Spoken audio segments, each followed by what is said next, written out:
नमस्कार विद्यार्थी मित्रांनो, आज आपल्याला इयत्ता 10वीचं सराव संच 2.5 मधला प्रश्न तिसरा विवेचकाच्या किमतीवरून खालील वर्ग समीकरणांच्या गुणांचे स्वरूप ठरवा असा आपल्याकडे प्रश्न आहे.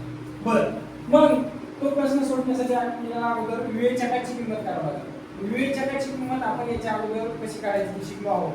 तर विवेचक काढण्यासाठी आपल्याला काय करायचं, या वर्ग समीकरणाचं रूपांतर वर्ग समीकरणाच्या सामान्य रूपाशी करायचं. मग x वर्ग वजा 4x प्लस 4 बरोबर 0 ची तुलना ax वर्ग प्लस bx प्लस c बरोबर 0 शी करू. बर, मग याची तुलना आपण वर्ग समीकरणाच्या सामान्य रूपाशी केली. a ची किंमत a बरोबर किती येतं a, b बरोबर किती येतं -4 आणि c बरोबर किती आलं तर 4. आलं लक्षात. बर, मग आपल्याकडे विवेचक काढण्यासाठी विवेचक बरोबर काय आपल्याकडे विवेचक आपण त्याला डेल्टा या त्रिकोण म्हणजे ज्याला म्हणतात डेल्टा असं लिहितो आणि त्याचं सूत्र आहे b चा वर्ग वजा 4ac.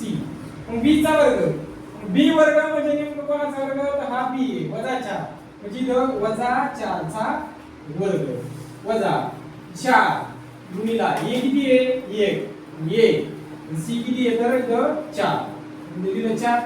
आपण किमती सूत्रामध्ये टाकल्या. मग आता कॅल्क्युलेशन करू. वजा 4 चा वर्ग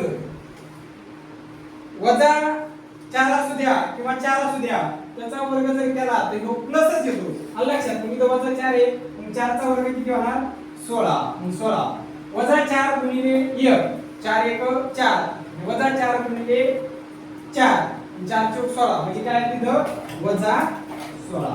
मग वजा 16 वजा 16 मधून 16 गेल्याच्या नंतर काय येतं 0. डेल्टा बरोबर काय आला 0 आला. डेल्टा बरोबर काय आला 0. मग ज्या वेळेस आपल्याकडे विवेचक बरोबर 0 किंवा डेल्टा बरोबर जर 0 येत असेल तर त्यावेळेस आपण असं म्हणतो. म्हणून या वर्ग समीकरणाची मुळे वर्ग समीकरणाची